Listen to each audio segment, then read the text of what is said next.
Stoicism, the philosophical underpinnings.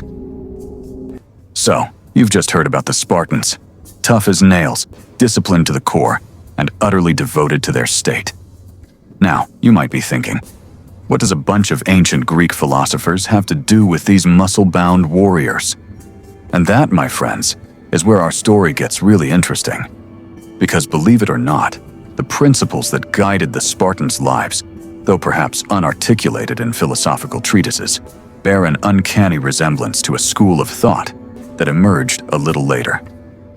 Stoicism. Now, Stoicism isn't about being emotionless or apathetic, despite what some people might think. It's actually a dynamic, practical philosophy of virtue, reason, and resilience. It's about finding inner peace and strength in a chaotic world, focusing on what you can control and accepting with grace what you cannot. It's a mental toolkit for navigating the ups and downs of life, and it absolutely resonated with the Spartan way of living, even if they didn't have Marcus Aurelius on their nightstands. Let's break down some of the key Stoic principles. First up, accepting what is beyond your control. This is huge. Think about it. We spend so much time and energy worrying about things we literally have zero power over. The weather, what other people think, the economy, or even just yesterday's embarrassing social media post. Stoics would tell you, hey buddy, let that go. This isn't about resignation. It's about strategic allocation of your mental resources. Why waste precious energy on things that are already decided or are completely outside your sphere of influence? For a Spartan, this was a given. They couldn't control the size of the Persian army, or the terrain of a battlefield, or even whether they'd return from a campaign.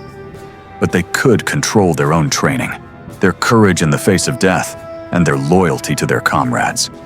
This ties directly into the next principle, focusing on what you can control. This is where the magic happens. Your effort, your attitude, your character, your reactions to external events. These are all firmly within your grasp. Imagine a Spartan warrior facing an overwhelming enemy force.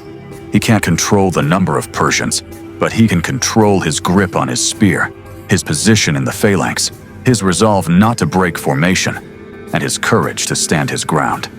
That's pure, unadulterated Stoicism in action. It's about channeling your energy into the only place where it actually makes a difference: your own actions and your own mind.